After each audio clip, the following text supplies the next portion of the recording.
ನಮಸ್ಕಾರ ವೀಕ್ಷಕರೇ, ನಾನು ನಿಮ್ಮ ಜಯದತ್ ಹೆಗಡೆ. ಇವತ್ತು ನಾನು ಹೊನ್ನಾವರದಿಂದ ಅಂಕೋಲಾ ತಾಲೂಕಿನ ಬೆಳ್ಳಂಬರಂ ಅಂತ ಒಂದು ವಿಶಿಷ್ಟವಾದಂಥ ಜಾಗಕ್ಕೆ ಬಂದಿದ್ದೇನೆ. ಇಲ್ಲಿಯ ವಿಶೇಷತೆ ಏನೆಂದರೆ ಪ್ಯಾರಲಿಸಿಸ್ ಆದವರಿಗೆ ಮತ್ತು ಸ್ಟ್ರೋಕ್ ಅಂತ ಹೇಳ್ತಾರಲ್ಲ ಅಂಥವರಿಗೆ ಇಲ್ಲಿ ಅನಾದಿ ಕಾಲದಿಂದ ಒಂದು ಔಷಧಿಯನ್ನ, ಗಿಡಮೂಲಿಕೆ ಔಷಧಿಯನ್ನ ನೀಡುತ್ತಾರೆ. ತುಂಬಾ ಹಳೆಯ ಕಾಲದಿಂದನೂ ಬೊಮ್ಮು ಗೌಡ್ರವರು ಈ ಒಂದು ಔಷಧಿಯನ್ನ ಕೊಟ್ಟುಕೊಂಡು ಬಂದಿದ್ದರು.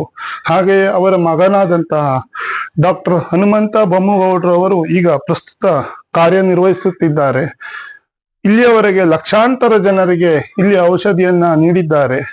ಇಲ್ಲಿ ಔಷಧಿಯನ್ನ ತೆಗೆದುಕೊಂಡವರು ಯಾವುದೇ ಪರಿಸ್ಥಿತಿ, ಕಠಿಣವಾದಂತಹ ನಡೆಯಲಾಗದಂತಹ ಪರಿಸ್ಥಿತಿ ಇದ್ದರೂ ಕೂಡ ಇವರು ಈ ಔಷಧಿಯನ್ನ ಸೇವನೆ ಮಾಡಿದ ಮೇಲೆ ನಡೆಯುವಂತೆ ಅಷ್ಟು ಗಟ್ಟಿಯಾಗುತ್ತಾರೆ.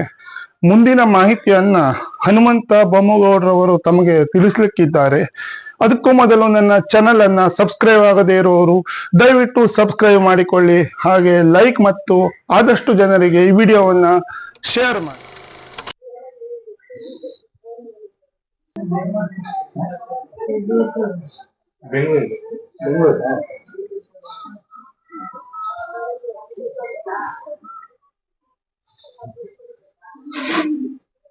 ಈಗ ಮೊದಲೇ ಮಾತಾಡ್ಲಿಕ್ಕೆ ಆಗ್ತಾ ಇರ್ಲಿಲ್ಲ, ಈಗೆಲ್ಲ ಮಾತಾಡ್ತಾರೆ. ಸ್ವಲ್ಪ ಹಿಡ್ಕೊಂಡು ನೋಡಿ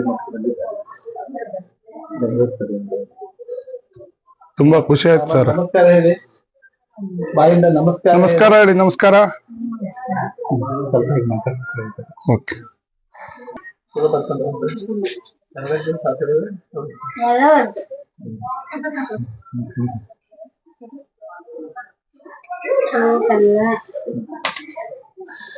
ನೋಡಿ ವೀಕ್ಷಕರೇ, ಇವರು ಸಹ ಇಲ್ಲಿ ಪೇಷಂಟ್ ಯಾವ ರೀತಿ ಒಂದು ಚಿಕಿತ್ಸೆಯನ್ನ ನಡೆಸ್ತಾರೆ ಅಂತ ಇಲ್ಲಿ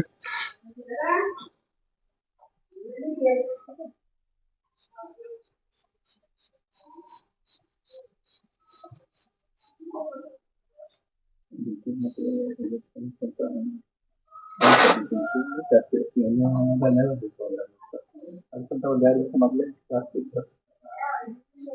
ಫೋನ್ ಮಾಡಿದ್ದೀರಾ? ಮತ್ತೆ ಅಂತ ಹೇಳಿದ್ರೆ ಇಲ್ಲ ಇದೆ ಅಂತ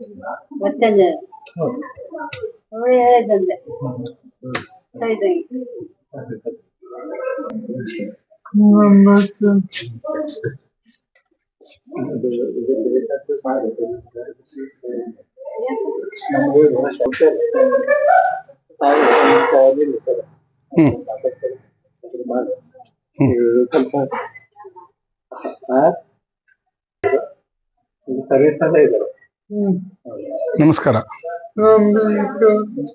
ಹಾಗೆ ಇಲ್ಲಿ ಬಂದ್ಮೇಲೆ ಹೆಂಗೆ ಈಗ ನಿಮ್ಗೆ ಯಾವ ರೀತಿ ಅನಿಸ್ತಾ ಉಂಟು? ಆರಾಮಾಗ್ತಾ ಇದೆ?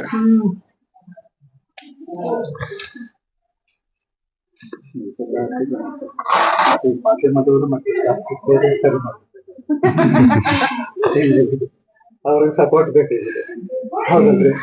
ಇಲ್ಲಾಂದ್ರೆ ಆಗುದಿಲ್ಲ. ಒಬ್ಬರದ್ದು ಸಪೋರ್ಟ್ ಇಂದ ಆಗುದಿಲ್ಲ, ಎಲ್ಲರೂ ಸಪೋರ್ಟ್ ಬೇಕಾಗುತ್ತೆ. ಹೌದು ವೀಕ್ಷಕರೇ, ಈಗ ನಮ್ಮ ಮುಂದೆ ಹನುಮಂತ ಬೊಮ್ಮಗೌಡ್ರವರು ಇದ್ದಾರೆ, ಇಲ್ಲಿಯ ವೈದ್ಯರಾದಂಥವರು. ಅವರು ಇಲ್ಲಿನ ಒಂದು ಕಾರ್ಯವೈಖರಿಯ ಬಗ್ಗೆ, ಅವರು ಇಲ್ಲಿಂದ ನಡೆಸಿಕೊಂಡು ಬಂದಂತ, ಅನಾದಿ ಕಾಲದಿಂದ ನಡೆಸಿಕೊಂಡು ಬಂದಂತ ಎಲ್ಲ ವಿವರಗಳನ್ನ ತಮ್ಮ ಮುಂದೆ ಸವಿಸ್ತಾರವಾಗಿ ಈಗ ವಿವರಿಸ್ಲಿಕ್ಕಿದ್ದಾರೆ. ಅವರಿಗೆ ಹೆಸರು ಹನುಮಂತ ಬೊಮ್ಮಗೌಡ. ನಮ್ಮ ತಾತ ಮುತ್ತಾತವರ ಇಂದ ಈ ಒಂದು ಔಷಧಗಳು ಕೊಡ್ತಾ ಇರುವಂತದ್ದು ಗಮನಕ್ಕಿದೆ. ಅದರಲ್ಲಿ ನಮ್ಮ ಬಹಳ ಪೂರ್ವಜಕರಿಂದ ಒಂದು ಸಾಮಾನ್ಯ ಒಂದು 200 ವರ್ಷದ ಇತಿಹಾಸ ಇದೆ. ಇತ್ತೀಚೆಗೆ ಮೊದಲಂತೂ ಫೋಟೋ ಅವೆಲ್ಲ ಏನೂ ಇಲ್ಲ. ಈಗ ನಮ್ಮ ತಾತವರು ಅಂದ್ರೆ ಮಹಾತ್ಮ ಗಾಂಧಿ ಅವರಿಗೆ ಟ್ರೀಟ್ಮೆಂಟ್ ಮಾಡಿದಂತ ಒಂದು ಸಂದರ್ಭ 1927ನೇ ಇಸ್ವಿಯಲ್ಲಿ. ಆವಾಗ ಡಾಕ್ಟರ್ ಹರ್ಡಿಕರ್ ಅವರು ಕೂಡ ಇಲ್ಲಿಗೆ ಬಂದು ನಮ್ಮ ಅಜ್ಜಿಯವ್ರ ಹತ್ರ ಡಿಸ್ಕಸ್ ಮಾಡಿ ಮಹಾತ್ಮ ಗಾಂಧಿ ಅವರಿಗೆ ಟ್ರೀಟ್ಮೆಂಟ್ ಮಾಡಬೇಕು. ಅವಾಗ ಇಲ್ಲಿ ನಮ್ದೇ ರೂಮ್ಸ್ ಇತ್ತು. ಅವಾಗ ಆ ರೂಮ್ನ ವ್ಯವಸ್ಥೆ ಎಲ್ಲ ನೋಡಿದವಾಗ ಆ ಕಾಲದಲ್ಲಿ ಶೌಚಾಲಯ ಎಲ್ಲ ಬಯಲು ಶೌಚಾಲಯ ಇತ್ತು. ಮತ್ತೆ ಕೆಲವೊಂದು ರೂಮ್ಗಳೆಲ್ಲ ಇದ್ದು, 7 ರೂಮ್ ಇತ್ತು. ಇಲ್ಲಿ ಇರ್ಲಿಕ್ಕೆ ಕರೆಂಟ್ ವ್ಯವಸ್ಥೆ ಇವೆಲ್ಲ ತೊಂದರೆ ಅಂತ ಹೇಳಿ ನಂದಿ ಬೆಟ್ಟಕ್ಕೆ ನಮ್ಮ ಅಜ್ಜಿಯವರನ್ನು ಕರ್ಕೊಂಡೋಗಿ ಅಲ್ಲೇ ಟ್ರೀಟ್ಮೆಂಟ್ ಮಾಡಿ 21 ದಿವಸಗಳಲ್ಲಿ ಇದ್ದು ಮಹಾತ್ಮ ಗಾಂಧಿ ಅವರು ಆರಾಮ ಆಗಿದ್ದಾರೆ, ಸಂಪೂರ್ಣ ಗುಣಮುಖರಾಗಿದ್ದಾರೆ. ಆಮೇಲೆ ಕೋಲ್ ಬಿಟ್ಟು ನಡೆಯುವ ಸ್ಥಿತಿಯಲ್ಲಿ ಇದ್ರು ಕೂಡ ಅವರು ಆಮೇಲೆ ಸ್ವಲ್ಪ ಕೋಲ್ ಹಿಡ್ಕೊಂಡು ನಡೀತಾ ಇದ್ರು. ಪೂರ್ತಿ ಕೋಲ್ ಬಿಟ್ಟು ನಡೆಯುವಂತೆ ರೆಡಿ ಆಗಿದೆ. ಎಡಭಾಗದ ಪಾರ್ಶ್ವ ಆಗಿತ್ತು ಅಂತ ನಮ್ಮ ಅಜ್ಜವರು ಹೇಳಿದ್ರು. ಹಾಗೆ ನಮ್ಮ ತಂದೆಯವರು ಕೇಂದ್ರ ಸಚಿವರು ಬಲರಾಮ್ ಜಾಖಡ್ ಮತ್ತೆ ಅಮಿತಾಬ್ ಬಚ್ಚನ್ ಕೂಡ ಕೂಲಿ ಶೂಟಿಂಗ್ ಪಿಕ್ಚರ್ ನಲ್ಲಿ ಟೇಬಲ್ ಇಲ್ಲಿ ಕುತ್ತಿಗೆ ಹತ್ತಿರ ಹೊಡ್ತಾ ಇದ್ದಾಗ ಮುಖ ಸೈಡ್ ಹೋಗಿತ್ತು. ಅವಾಗ ಕೂಡ ಇಲ್ಲಿ ಬಂದು ಔಷಧ ತಗೊಂಡೋಗಿ ಇಲ್ಲಿ ವಿಚಾರ ಮಾಡ್ಕೊಂಡಿದ್ದಾರೆ. ಧೀರುಭಾಯಿ ಅಂಬೆನು ಕೂಡ ಇಲ್ಲಿ ಮುಂಬೈನಲ್ಲಿ ಇದ್ರಿಂದ ಇಲ್ಲಿ ಅಂಕೋಲದವರೇ ಅಲ್ಲಿ ಅವ್ರ ಮನೆ ಪಕ್ಕದಲ್ಲಿ ಸುರೇಶ್ ಕಾಮತ್ ರಿಲೇಷನ್ ಅವರು ಇದ್ದವಾಗ ಇಲ್ಲಿ ಬಂದು ಕರ್ಕೊಂಡ್ಬಂದು ಇಲ್ಲಿ ಟ್ರೀಟ್ಮೆಂಟ್ ಮಾಡ್ಕೊಂಡು ಹೋಗಿದ್ವಿ. ಹಾಗೆ ಬಹಳಷ್ಟು ಜನ ನಮ್ಮ ಅಜ್ಜವರು ಟ್ರೀಟ್ಮೆಂಟ್ ಮಾಡಿದ್ದಾರೆ, ತಂದೆಯವರು ಮಾಡಿದ್ದಾರೆ. ಮತ್ತೆ ನಾನು ಕೂಡ ಸಾಕಷ್ಟು ಜನರು ವಿಚಾರ ಮಾಡ್ತಾ ಇದ್ದೇನೆ. ಈಗ ಡಾಕ್ಟರ್ ರಾಜ್ಕುಮಾರ್ ಅವರ ರಾಘವೇಂದ್ರ ರಾಜ್ಕುಮಾರ್ ಅವರು ಕೂಡ ನಮ್ದು ಔಷಧ ಈಗ ಅವ್ರಿಗೆ 60 ವರ್ಷ ಆಯ್ತು. ಅವಾಗ ಸ್ಟಾರ್ಟಿಂಗ್ ಅಲ್ಲಿ 4 ತಿಂಗಳ ನಂತರ ನಮ್ಮಲ್ಲಿ ಬಂದಿದ್ರು. ಇಲ್ಲಿ ಬಂದು ಕೇವಲ 11 ದಿವಸ ಅಷ್ಟೇ ನಮ್ದು ಟ್ರೀಟ್ಮೆಂಟ್ ಮಾಡಿದವರು ಕೈ ಬಿಟ್ಟು ನಡೆಯುವಂತ ಸ್ಥಿತಿಗೆ ಬಂದಿದ್ರು. ಮತ್ತೆ ನಮ್ದು ಔಷಧ ಅವ್ರು ಮಾಡ್ಲಿಲ್ಲ. ಈಗ ಕೂಡ ಹಾಗೆ ಇದೆ. ಈಗ ಸರ್ ನಿಮ್ಮ ಒಂದು ಈ ಬೆಳ್ಳಂಬರದ ಬಗ್ಗೆ ಆಕ್ಚುಲಿ ನಾನು ಹೊನ್ನಾವರದಿಂದ ಬಂದಿರೋದು. ನನಗೆ ಬೆಳ್ಳಂಬರದ ಬಗ್ಗೆ ನಾನು ಬಹಳಷ್ಟು ಬರಿ ಕೇಳಿದ್ದೇನೆ. ಮತ್ತು ನಾನು ಮೊದಲು ಮೂರು ಬರಿ ಬಂದು 3 ಜನರಿಗೆ ಔಷಧಿ ತಕೊಂಡು ಕೊಟ್ಟಿದ್ದೇನೆ. ಆ ಔಷಧಿಯನ್ನು ತಕೊಂಡವರು ಸಂಪೂರ್ಣವಾಗಿ ಗುಣಮುಖರಾಗಿದ್ದಾರೆ. ಇವತ್ತು ಸಹ ನಮ್ಮ ಅಜ್ಜನ ಮನೆ ಮಾವನ ಅವರಿಗೆ ಸ್ವಲ್ಪ ಸ್ಟ್ರೋಕ್ ಆಗೋದ್ರಿಂದ ಔಷಧಿ ತಕೊಂಡು ಹೋಗ್ಲಿಕ್ಕೆ ಬಂದಿದ್ದೇನೆ. ಮತ್ತೆ ಸರ್ ಇಲ್ಲಿ ನೀವು ಆಸ್ಪತ್ರೆ ವ್ಯವಸ್ಥೆ ಉಂಟಾ? ವ್ಯವಸ್ಥೆ ಇದೆ. ಇಲ್ಲಿ ಕೂಡ ನಮ್ಮಲ್ಲಿ ಆ ಕಡೆ ನಮ್ದು ಆಸ್ಪತ್ರೆ ಇದೆ. ಅಲ್ಲಿ ನಾವು ಸಾಮಾನ್ಯ ಒಂದು 30 ರೂಮಿನ ರೂಮ್ಗಳಿದೆ. ಅಲ್ಲಿ ಪೂರ್ತಿ ಹಾಸ್ಪಿಟಲ್ ನಿಂದ ಆಗುದಿಲ್ಲ ಅಂತ ಹೇಳಿ ಇಲ್ಲಿ ಬಂದವರು ಕೂಡ ನಾವು ಚೆನ್ನಾಗಿ ಮಾಡ್ತಾ ಇದ್ದೇವೆ. ಸಾಮಾನ್ಯ ಒಂದು ತಿಂಗಳಲ್ಲಿ ಒಂದು 20 ಪೇಷಂಟ್ ಆದ್ರೂ ಬ್ರೈನ್ ಆಪರೇಷನ್ ಮಾಡಿದವ್ರು ನಮ್ಮಲ್ಲಿ ಬಂದು ಟ್ರೀಟ್ಮೆಂಟ್ ಮಾಡ್ಕೊತಾರೆ. ಎಲ್ಲಾದ್ರೂ ತಿಂಗಳಲ್ಲಿ 2-3 ಜನ ಇವು ಆಪರೇಷನ್ ಮಾಡ್ಲೇಬೇಕು ಇಲ್ಲಾದ್ರೂ ಬದುಕುದಿಲ್ಲ ಅಂತ ಹೇಳಿದ್ರು ಕೂಡ ನಾವು ಅದನ್ನು ಚೆನ್ನಾಗಿ ಮಾಡ್ತಾ ಇದ್ದೇವೆ.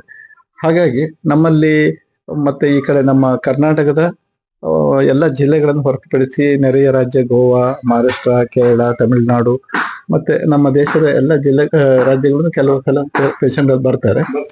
ಮತ್ತೆ ಬೇರೆ ದೇಶಗಳಿಂದ ಕೆಲವು ಸಲ ಬಂದು ಉಪಚಾರ ಮಾಡ್ಕೊಂಡು ಹೋಗ್ತಾರೆ. ಮತ್ತೆ ನಾವು ಇಲ್ಲಿ ತುಂಬಾ ಕಡಿಮೆ ರೇಟಲ್ಲಿ ಉಪಚಾರ ಮಾಡ್ತಾ ಇದ್ದೇವೆ. ಈಗ ದಿನದ ಕೂಲಿ ಕೆಲಸ ಈಗ ಇಲ್ಲಿ ದಿನಕ್ಕೆ 700 ರೂಪಾಯಿಂದ ಮೇಲೆ ಕೆಲಸ ತಗೊಳ್ತಾ ಇದ್ದಾರೆ. ಆದ್ರೂ ಕೂಡ ಕನಿಷ್ಠ ಕೂಲಿ ಈಗ ಒಳ್ಳೆ ಕೆಲಸ ಮಾಡೋರು 2000 ರೂಪಾಯಿ ತನಕ ಇದೆ. ಆದ್ರೆ ನಾವು ಆ ಕನಿಷ್ಠ ಕೂಲಿ ಮಾಡೋದಕ್ಕಿಂತ ಕೆಳಗಡೆನೆ ದಿನಕ್ಕೆ 500 ರೂಪಾಯಿನಿಂದ ಕೂಡ ನಾವು ಹಾಸ್ಪಿಟಲ್ ಬಿಲ್ ಬಂತು, ರೂಮ್ ಚಾರ್ಜು, ಔಷಧ ಲೇಬರು, ಔಷಧೋಪಚಾರ ಎಲ್ಲ ಸೇರಿ ಕೂಡ ಮಾಡ್ತಾ ಇದ್ದೇವೆ.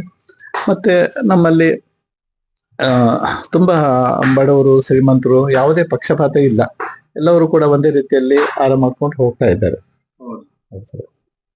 ಮತ್ತೆ ಇಲ್ಲಿ ಸ್ಥಳೀಯ ಅರಣ್ಯದಲ್ಲಿ ಈ ಔಷಧಗಳ ಲಭ್ಯತೆ ಕಡಿಮೆ ಇದರಿಂದ ಅದಕ್ಕೂ ಕೂಡ ಸ್ವಲ್ಪ ಕಷ್ಟ ಆಗ್ತದೆ. ಆದ್ರೂ ನಾವು ಅದನ್ನ ಒದಿಸ್ಕೊಂಡು ಹೇಗಾದ್ರೂ ತಂದು ಕೊಡ್ತೇವೆ. ಅದು ಔಷಧವನ್ನ ಮುಂದೆ ನಡ್ಸ್ಕೊಂಡು ಹೋಗ್ತಾ ಇದ್ದೇವೆ. ಮತ್ತೆ ತಂದೆಯವರು ಮತ್ತೆ ನೀವು ಈಗ ನಡೆಸ್ಕೊಂಡು ಬರ್ತಾ ಇದ್ದೀರಿ. ಒಂದು 200 ವರ್ಷಗಳಿಂದ ಈ ಒಂದು ಕಾಯಕವನ್ನ ಸೇವೆ ಎಂಬಂತ ಒಂದು ಭಾವನೆಯಿಂದ ತಾವು ನಡೆಸಿಕೊಂಡು ಬಂದಿದ್ದೀರಿ. ಅದರಿಂದ ತುಂಬಾ ಜನರಿಗೆ ನಮ್ಮ ರಾಜ್ಯದ ಹಾಗೂ ನಮ್ಮ ದೇಶದ ಕೆಲವೊಂದಿಷ್ಟು ಜನರಿಗೆ ತುಂಬಾ ಉಪಕಾರ ಆಗಿದೆ. ಇದೇ ರೀತಿಯಾಗಿ ಸೇವೆಯನ್ನ ನೀವು ಮುಂದುವರಿಸಿ. ಆ ಭಗವಂತ ನಿಮ್ಗೆ ಒಳ್ಳೇದ್ ಮಾಡ್ಲಿ. ಮತ್ತು ಇವತ್ತು ನಿಮ್ಮೊಂದಿಗೆ ನಾನು ಮಾತಾಡಿದ್ದು ನನಗೆ ತುಂಬಾ ಖುಷಿ ಆಯ್ತು. ತುಂಬಾ ಧನ್ಯವಾದಗಳು. ವೀಕ್ಷಕರೇ, ಈ ಒಂದು ವರದಿ ತಮಗೆಲ್ಲ ಇಷ್ಟ ಆಗಿದೆ ಅಂತ ಭಾವಿಸಿಕೊಂಡಿದ್ದೇನೆ. ಇಂಥದೇ ಮತ್ತೊಂದು ಇಂಟ್ರೆಸ್ಟಿಂಗ್ ಆದಂತಹ ವಿಷಯದೊಂದಿಗೆ ತಮ್ಮ ಮುಂದೆ ಮತ್ತೊಮ್ಮೆ ಬರುತ್ತೇನೆ. ಅಲ್ಲಿಯವರೆಗೆ ಎಲ್ಲರಿಗೂ ನಮಸ್ಕಾರ. ಮತ್ತೊಮ್ಮೆ ಪುನಃ ಭೇಟಿಯಾಗುತ್ತೆ.